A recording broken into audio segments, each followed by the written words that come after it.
Good morning. You're watching I-24 News. I'm Michal Divon, and this is our top story. Opposition Labour leader Jeremy Corbyn is facing calls to resign over criticism on his lax campaign to stay in the EU. And our London correspondent Jonathan Sacerdoti joins us now. Jonathan, thank you for being with us this morning. The Brexit ripple effects are seeming to cause quite a dramatic rift within the Labour Party. That's right. Up to half the Labour shadow cabinet is set to resign. We've heard that Angela Eagle, Maria Eagle, Andy Burnham, Chris Bryant are all set to follow the example of Heidi Alexander, who has already quit today. The shadow cabinet meets at 1 p.m. UK time. That's in 4 hours from now. And it's expected that that steady trickle of resignations might happen before then. In the meantime, Heidi Alexander, now former Shadow Health Secretary, has quit in a letter, and Hilary Benn has been fired from the Shadow Cabinet after newspaper reports suggested that he was coordinating a rebellion against Jeremy Corbyn, who then preemptively fired him, saying that he did not have confidence in Mr. Benn any longer. So which steps need to be taken at this point to sack Corbyn?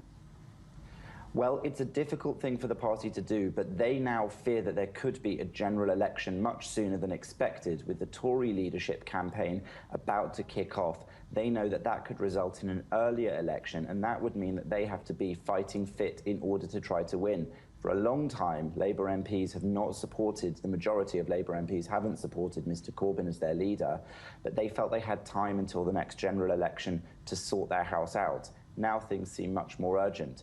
So what they're trying to mobilise is a motion of no confidence in Mr. Corbyn, but this might not save them either, because the way that the Labour Party is now geared up for choosing its leader is such that even though a majority of MPs may not support a hard-left candidate like Mr. Corbyn, general party members did support him in an extraordinary number, and that could happen again. He could even stand again if there's a challenge to his leadership, or someone else like him, and they could find that they're in the same position again if the party membership votes for such a candidate. Indeed. Now, Corbyn was criticised for not taking a strong enough stance against Brexit.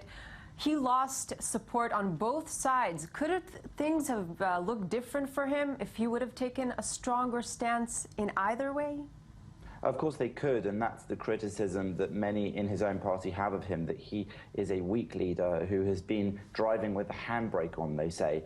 In his support of remaining in the European Union, he seemed half-hearted, and that's partly because in the past he's been very critical of the European Union. It was almost as if, they say, he didn't believe in his own position. He could have placed himself, let's say, on the right side of history by either choosing to be a strong opposition to what David Cameron was saying, i.e. oppose him properly and say that he was pro-Brexit, or to give a wholehearted, full-souled support of remaining within the European Union. But instead, nobody was quite sure what he really did believe, because they said that his effort was half-hearted. That didn't help him at all in positioning himself as a strong leader or a strong alternative to Mr. Cameron. And he lost on all sides as a result. Jonathan Sacerdoti, thanks as always.